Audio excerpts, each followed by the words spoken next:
Assalamualaikum warahmatullahi wabarakatuh. Halo adik-adik, perkenalkan nama aku Kinanti Sustia Putri dengan NIM 2001-0684-070. Nah, kali ini kita akan belajar mengenai bagaimana integrasi nasional. Nah, apa sih integrasi nasional itu? Mari kita simak materi berikut ini ya. Nah, kali ini kita akan membahas materi tentang integrasi nasional. Integrasi nasional adalah salah satu masalah yang penting dalam menghadapi negara-negara yang baru merdeka dan negara-negara yang berkembang untuk bisa menciptakan persatuan dan kesatuan sebuah negara. Pembinaan integrasi pada saat ini menjadi sebuah tema yang penting yang akan dibahas untuk bisa melihat kembali akan kesadaran dari berbangsa dan bernegara yang ada di dalam masyarakat untuk bisa menemukan kembali budaya dan identitas nasional yang bisa membentuk persatuan dan kesatuan bangsa yang utuh dan bulat.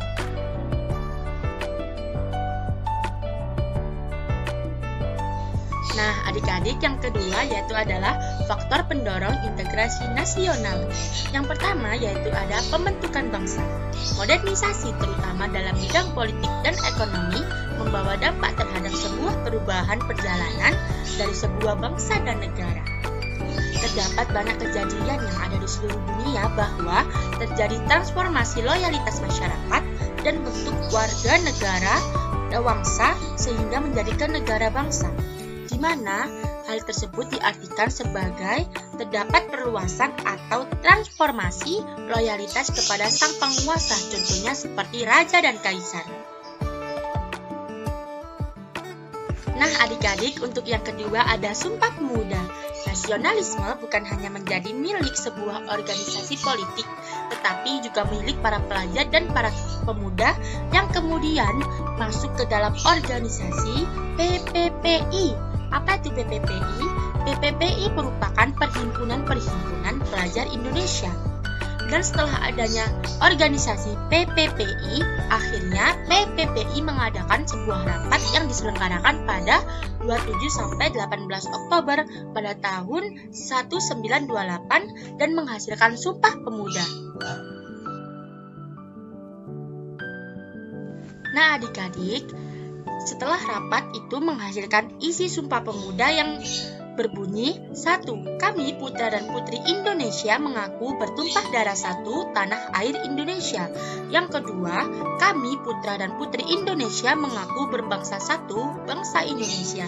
Dan yang ketiga, kami putra dan putri Indonesia menjunjung tinggi bahasa persatuan yaitu bahasa Indonesia.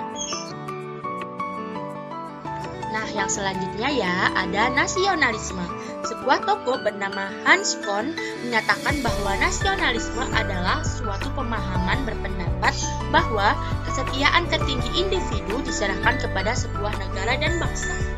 Dalam hal ini, berarti nasionalisme merupakan pada hakikatnya yaitu adalah termanifestasi dalam sebuah pengabdian terhadap bangsa dan negara tanpa adanya batasan waktu. Nah, adik-adik, untuk yang selanjutnya ada konsensus bersama bangsa. Peralihan loyalitas dari sebuah kata negara bangsa menjadi negara bangsa membawa sebuah konsekuensi bahwa di mana pasti ada proses abstrak dan loyalitas karena itu dihadirkannya simbol-simbol untuk menguatkan arti dari sebuah bangsa serta kolektivitas, dan melalui konsensus bersama menghasilkan adanya proklamasi Pancasila, Undang-Undang RI tahun 1945, bendera bangsa Indonesia, bahasa, dan lagu kebangsaan.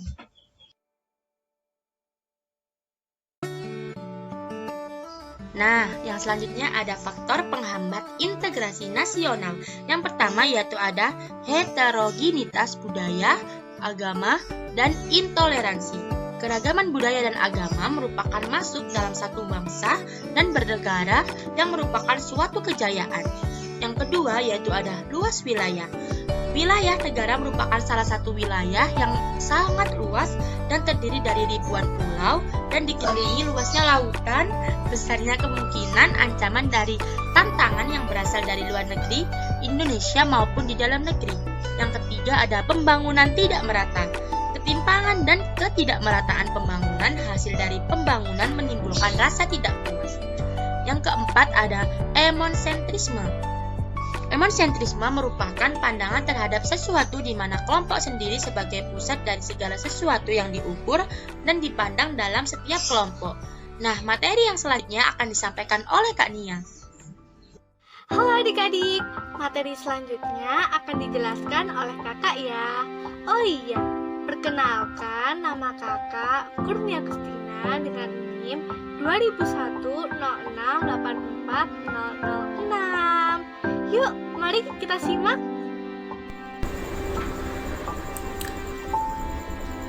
Selanjutnya yaitu D. Integrasi nasional dan latar belakang sejarah. Pada masa sebelum kemerdekaan, di Indonesia telah berdiri unit kesatuan sosial yang berkembang pada setiap suku di seluruh wilayah Nusantara.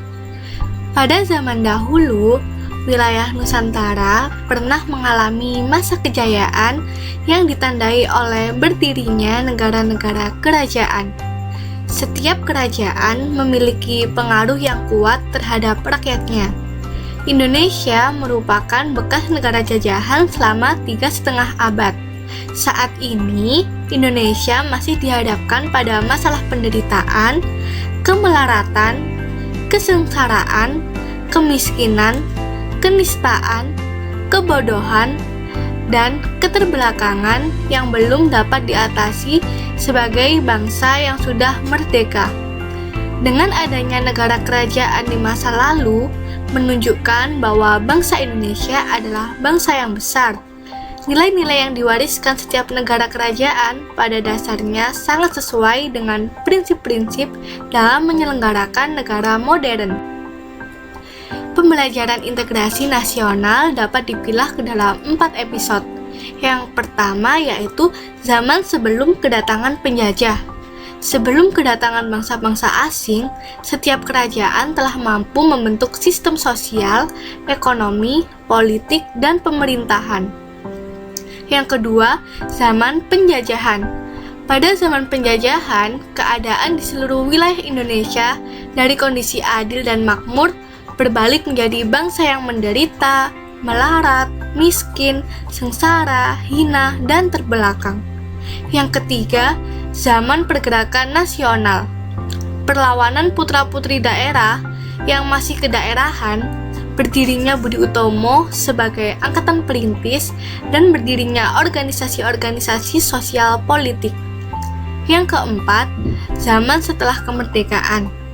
Pasca kemerdekaan, ternyata terjadi perbedaan gesekan dan bahkan pertentangan ideologis, politis, ekonomis, dan kepentingan individu atau kelompok. E. Integrasi nasional dalam kemajemukan penduduk dan kondisi geografis negara. Pembangunan bangsa memerlukan perhatian khusus terhadap kemajemukan penduduk yang terdiri dari beragam sara, latar belakang geografis, dan latar belakang kebudayaan. Jumlah penduduk Indonesia saat ini tersebar tidak merata, padahal jumlah penduduk berkaitan erat dengan tingkat kemakmuran bangsa. Jika pertumbuhan penduduk tidak terkendali, jumlah kelahiran dan ketersediaan kebutuhan tidak seimbang. Permasalahan wilayah, lahan pertanian berubah menjadi permukiman. F. Integrasi nasional dan kemajemukan budaya. Permasalahan integrasi nasional dialami oleh setiap negara, baik negara maju maupun negara yang masih berkembang.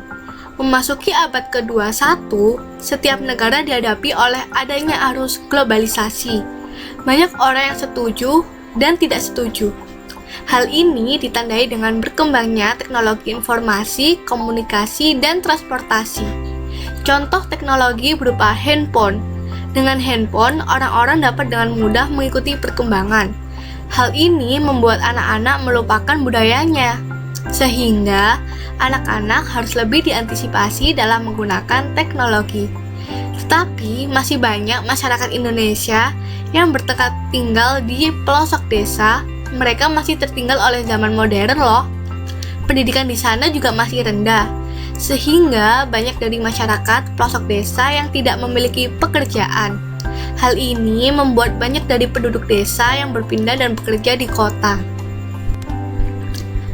Kebudayaan nasional Indonesia dibagi menjadi 3. Yang pertama yaitu kebudayaan suku bangsa, dan yang kedua yaitu kebudayaan daerah, dan yang ketiga kebudayaan nasional.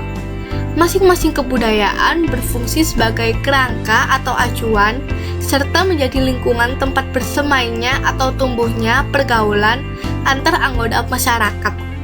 Kemajemukan tradisi dan budaya daerah secara bersama-sama membentuk budaya nasional yang kokoh.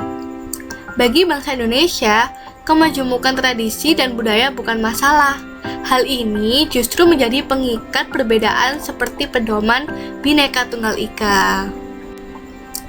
G.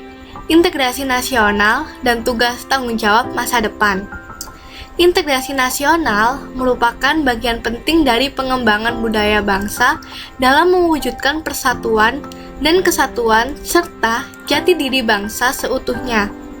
Bangsa Indonesia yang merupakan bekas dari bangsa terjajah memerlukan konsep yang baru dan mampu membina, menjaga, dan mempertahankan kelangsungan hidup dan eksistensinya sebagai negara yang merdeka, bersatu, dan berdaulat.